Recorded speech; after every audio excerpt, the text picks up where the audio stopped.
3 दिन में 3 नाबालिग की हत्या, सिलसिलेवार हुए ट्रिपल मर्डर से गुना सुर्खियों में रहा है।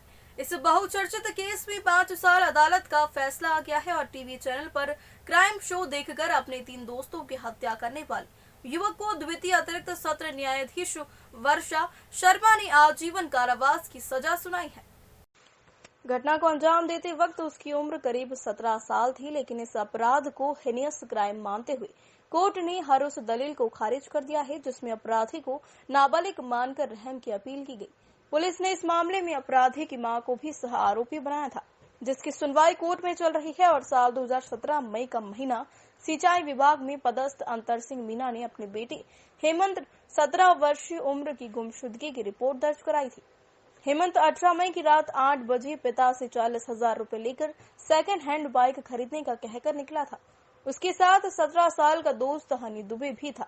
अंतर सिंह की रिपोर्ट पर पुलिस ने अज्ञात के खिलाफ अपहरण का केस दर्ज कर जांच शुरू कर दी है।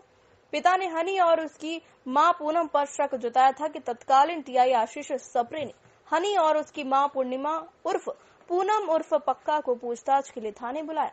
कुछ देर बाद थाने में हाई प्रोफाइल लोगों से संबंधों के लिए चर्चित पूनम पक्का के बचाव में कई लोगों के फोन घनघनाने लगे।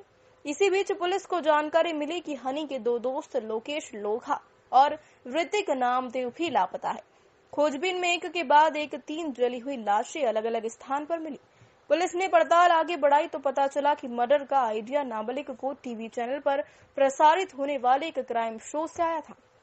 हेमंत अपने दोस्त हनी के साथ घर से रुपए लेकर निकला था, जिसे हनी ने मां और अपने 2 साथियों के साथ मिलकर उसे छीन लिए।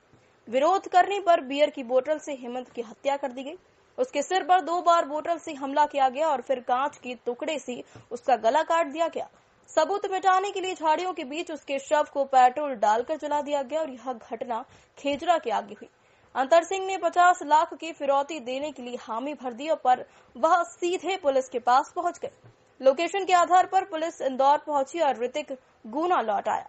उसका दूसरे दोस्त लोकेश से किसी बात को लेकर विवाद हो गया। लोकेश बोला कि उसे अभी फिरौती की रकम का हिस्सा चाहिए, नहीं तो सब कुछ पुलिस को बता देगा। पूनम का नाबालिग बेटा अपने साथी ऋतिक के साथ लोकेश को लेकर नेगमा के जंगल पहुंचा। यहाँ उसकी हत्या की और शव को जला दिया। ऋतिक 2 हत्याओं के बारे में जान चुका था, इसलिए उसे भी लौटते समय रास्ते से हटा दिया। जंगल में उसके शव को जलाया और घर लौट